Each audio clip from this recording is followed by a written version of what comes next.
What's going on, everybody? Welcome to another brand new installment of Renegades Reviews, exclusively here, as always, on the Casa D18 Studios channel.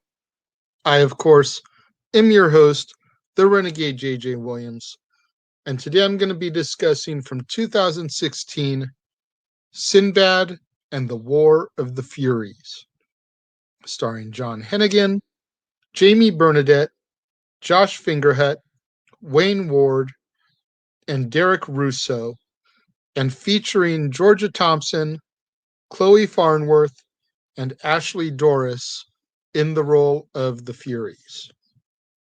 What's up, everybody? Thank you for joining me here today for yet another brand new installment of Renegades Reviews. I greatly appreciate it. And like I said, today we're going to be discussing the last film this month featuring John Hennigan, John Morrison, Johnny Nitro, whatever you choose to call him. But that guy right there, Sinbad and the War of the Furies. Now, our film begins with Sinbad and Nick, and they're searching for the treasure of Perseus. Now, according to Greek mythology, Perseus is the man who killed Medusa via beheading her. Sinbad and Nick find the treasure inside of a cave in Mexico. Well, why Mexico? Well, you have to remember, back in those times, there was no Mexico. It was just a spot on the map. Now, while they're inside the cave, they encounter Manta. And Manta is a fellow treasure hunter and his bodyguard, Sai. After a brief altercation between the four men, Sinbad and Nick are able to get away, and they bring the treasure to Laita, who deals in exotic goods in order to sell it and make a profit off of it. Now, while Sinbad is at Laita's shop, he meets a man named Ace, who's an admirer of his. He's even bought some of the treasures that Sinbad has found and brought and sold to Laita in the past. Ace tells him that what he holds there, the treasure of Perseus, is the heart of Medusa. And he offers Sinbad $25,000 to purchase that directly off of him. No middleman, no going through Laita. Laita's a little bit upset about this at first because, she's in the middle of making a deal. But like I said, why have a middleman? If he's just going to buy it off of Laita anyways, sell it straight to him. So Sinbad sells it to Ace. And Ace, tries to convince Sinbad to come and visit him in LA. Tells him anytime you need, come on by. My place is a safe place. Sinbad just kind of blows it off at first, whatever. So he leaves with Nick, and they're going to go buy a boat. The two men have desires to go to Chile. Well, a former girlfriend of Sinbad's shows up, named Jax, and she gives him a book written by her father. Now, the book is based upon a bunch of theories that Sinbad conceived. She tells him that he could have been a great archaeological professor, but now he's just a common thief.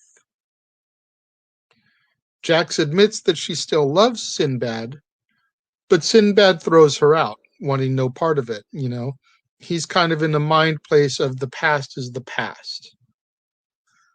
That evening, Nick and Sinbad are hosting a get-together with some of their buddies, before they set sail for Chile. Once the party is over, 3 women show up looking for the heart of Medusa. Sinbad just kind of nonchalantly tells them that he sold it, and Nick gives them information as to who they sold it to. He tells them they sold it to Laita. Because Nick wasn't there when the transaction was going on. He doesn't know that the item was sold directly to Ace. So he tells them about Laita and where they can go find the heart. They use magic on them and knock them out. and they go to visit Lyda. Well, the next morning, Jax returns and tells Sinbad that Lyda is dead. Sinbad goes to Lyda's place with Jax, and the police tend to believe that it was an animal attack. Sinbad tells Jax about the 3 women that showed up the night before, that they had knocked him out before he could warn Lyda. And Jax tells Sinbad that she had sold a map to the treasure to Manta. The 2 of them return to Jax's office, and they're looking through some old books. And Sinbad spots a picture of the 3 women, and Jax tells them that they are Furies. And the Furies are the living manifestations of vengeance, jealousy, and unresting rage. Manta goes to Jax's office, and he finds her and Sinbad talking. Well, now Manta feels betrayed by this, orders Sai to attack and kill. Sinbad gets the better of Sai, and Jax punches Manta just for good measure, knocking him out as well.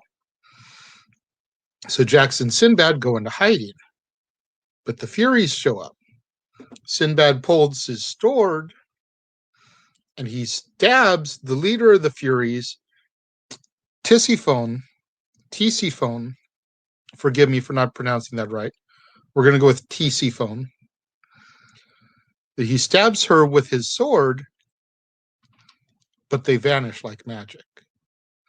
You know, they don't really die, they just disappear. Sinbad calls Ace to warn him about Manta and the Furies, but Ace doesn't answer. So Sinbad, Nick, and Jax set sail for LA to take Ace up on that offer that he had made for a safe haven. While they're at sea, Sinbad and Jax kind of grow closer again and discover that the Furies kind of live in almost like a time warp, where they can only enter our world at 3:33 a.m.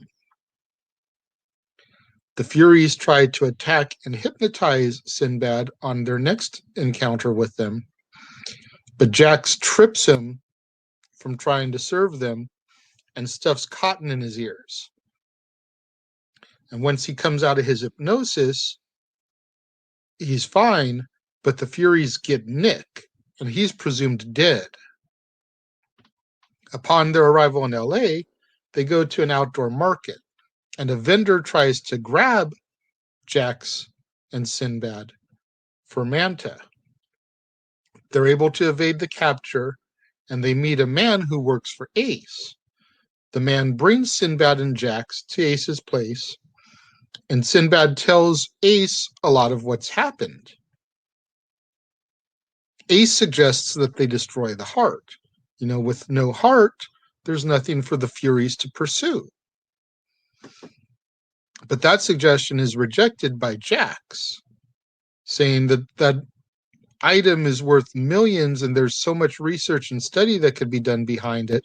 Why would you destroy an artifact like that? Ace mentions that he possibly knows somebody that could explain the power of the heart. So Ace suggests that Sinbad and Jax go take a shower and change into some new clothes. They didn't bring extra clothes, but Ace, being who Ace is, has a wide array of outfits for both of them to choose to change into. And as a matter of fact, he has his servant pick out outfits for them. So after they clean up and they change clothes, Ace tells Sinbad that the Furies may not necessarily be looking for the heart. They may be looking for him. Ace takes him into a room filled with some of his more prized treasures, while Jax stays behind in the library, and she's perusing Ace's books and all the stuff that could be kept in there. Well, inside of this treasure trove room, if you will, you've got Cleopatra's asp, you have Aladdin's flying carpet, and you have a magic lamp that belonged to the original Sinbad, the man who our modern day Sinbad is a direct descendant of. We don't really get how many generations back it goes, but the Sinbad in our movie is descendant of the Sinbad with the 7 voyages of Sinbad, if you know any of that folklore. Now, the lamp is a puzzle box, which Sinbad unlocks to reveal a genie. The genie insults Sinbad, calling him a fake, pretender, and returns to her lamp. And when Ace and Sinbad return to Jack's, she tells them what she's discovered in the books. Apparently, the Heart of Medusa has the power of 20 gods. And it also, the books, give us the origin of the Furies, which connects to the original Sinbad. So like I said, I'm sure you guys, or at least most of you, have heard of the 7 voyages of Sinbad. There have been countless movies based on it, books written, etc. So apparently the backstory of the Furies comes from the 4th voyage of Sinbad. Sinbad was shipwrecked on an island, and the natives were trying to fatten their captors up before eating them like cannibals. Well, Sinbad is able to recognize what's happening, and he refuses to eat. He's not going to allow himself to plumpen up to be a tasty morsel for these savages. Well, a party of pepper gatherers find him, and they transport him off of that island to their own island, where the king befriends him and gives him a beautiful and wealthy wife. However, Sinbad learns the island customs a little bit too late. And one custom in particular states that upon the death of a spouse, the living surviving spouse must be buried alive with the deceased, both of them dressed in their finest clothing and their most expensive jewels. So shortly after arriving on this island, Sinbad's new bride falls ill and dies. So both of them are buried in this cavern, sort of a communal tomb. Sinbad is given only a jug of water and 7 pieces of bread to survive off of.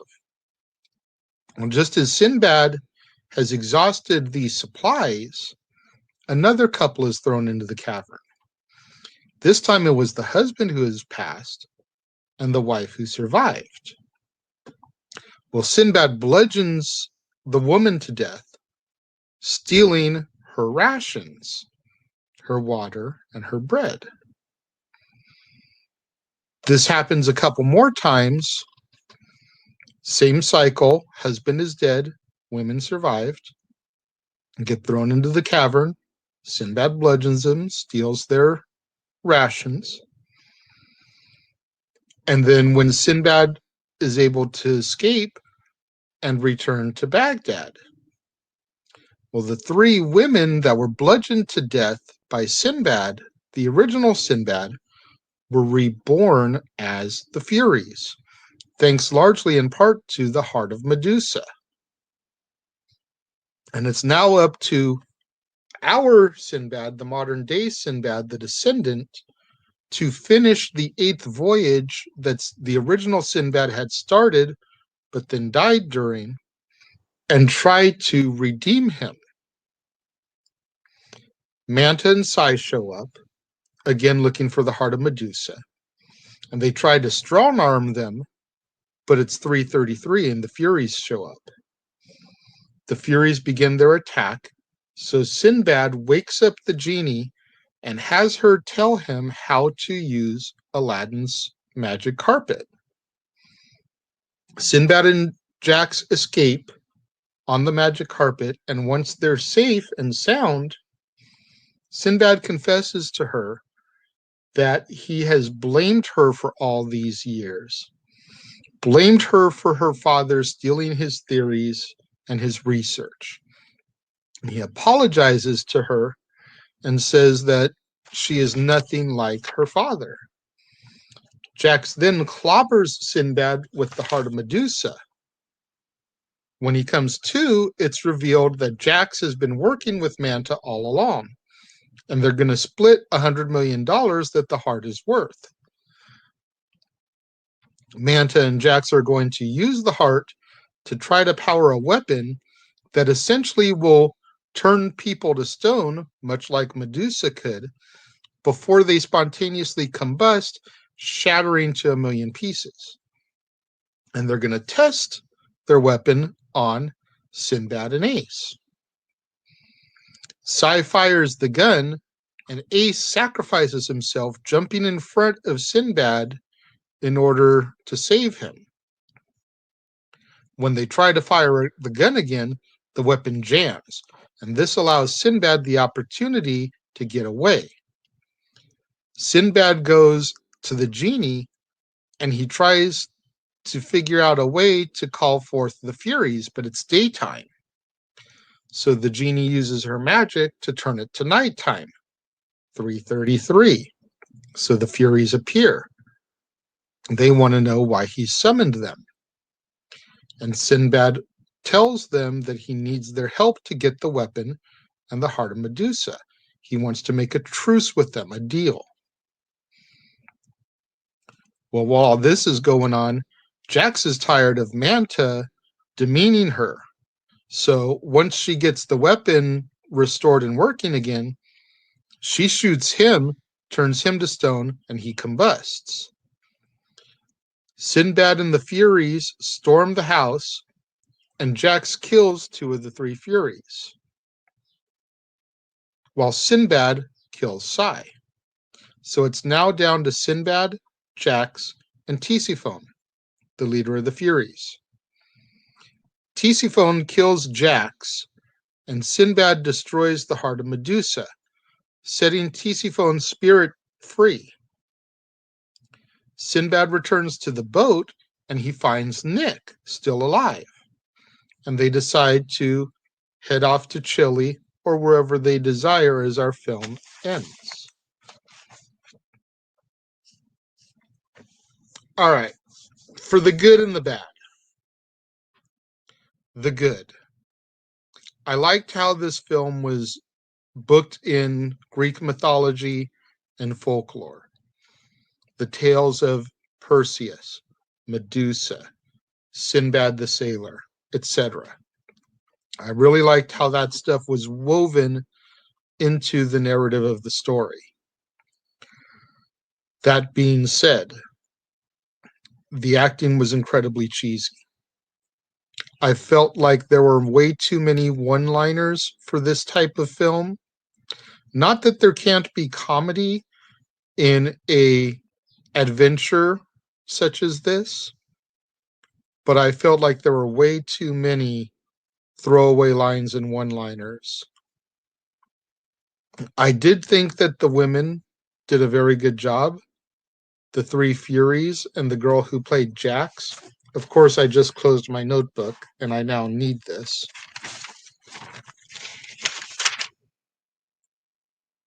Jamie Bernadette, Georgia Thompson, Chloe Farnworth, and Ashley Doris. I thought those 4 young ladies did a really good job in their roles. John Hennigan was believable as Sinbad, but his nonchalant attitude towards being a descendant of the original Sinbad, I felt kind of threw me off. You know, I understand the whole not wanting to live up to the legacy of an ancestor, but when you're carrying the name of Sinbad, like, you need to hold that name with a little bit more prestige than I feel like his character did. That was a little bit of a down point for me.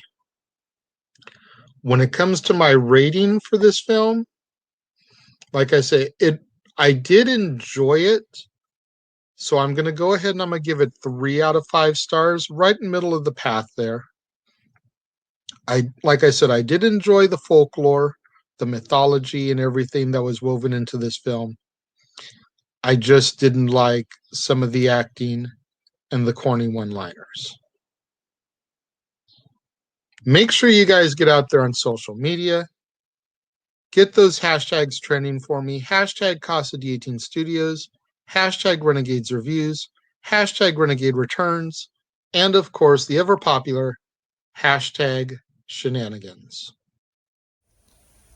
We interrupt this episode of Renegades Reviews for an important announcement about merchandising. Merchandising? What's that? Merchandising. Come, I'll show you. Merchandising, merchandising, where the real money's made. Make sure you go over to teespring.com/stores/Jeff Meacham Network for all the t-shirts you see here from the West Coast professor, Jeff Meacham himself. You can get shirts for the Jeff Meacham Network, Talk Wrestling, as well as the red and gold Meachamania shirts. And while you're there, don't forget to get your shirts of the Casa D18 Studios Brotherhood, the Dads on Wrestling shirt, the Renegade J.J. Williams, Statboy Sports Bar, and the hashtag Statboy Approved shirt. Make sure you go over to teespring.com/stores/Jeff Meacham Network and score your shirts today. Make sure you do what that commercial just told you. Go to teespring.com/stores/Jeff Meacham Network. Get you your official t-shirts for the Jeff Meacham Network with your LA Kings inspired logo, your Back to the Future inspired logo, your Royal Rumble inspired logo. Get you your Talk Wrestling shirts, Meachamania shirts. Get you your t-shirts of the official Casa D18 Studios Brotherhood. Get you a Get you your t-shirts of the official Casa D18 Studios Brotherhood. Get you a Renegade of Wrestling J.J. Williams shirt. Get you a Dad's Not Always on Wrestling t-shirt. Statboy Sports Bar, hashtag Statboy Approved, and so much more. Tomorrow, right here on the Casa D18 Studios channel, when I bring you yet another brand new installment of Renegades Reviews, make sure you're here to watch me talk about The Chair from 2016, starring Rowdy Roddy Piper in his final released film role, along with Noah Hathaway, Zach Galligan, and many, many others. Definitely not going to want to miss that one. Thank you for joining me here today on another episode of Renegades Reviews. Make sure you leave your thoughts in the comment box as always. I will respond to them, and I might even read a comment on the March 30th edition of Renegade Recap. I appreciate you guys tuning in like you do every day, and I will see you guys next time.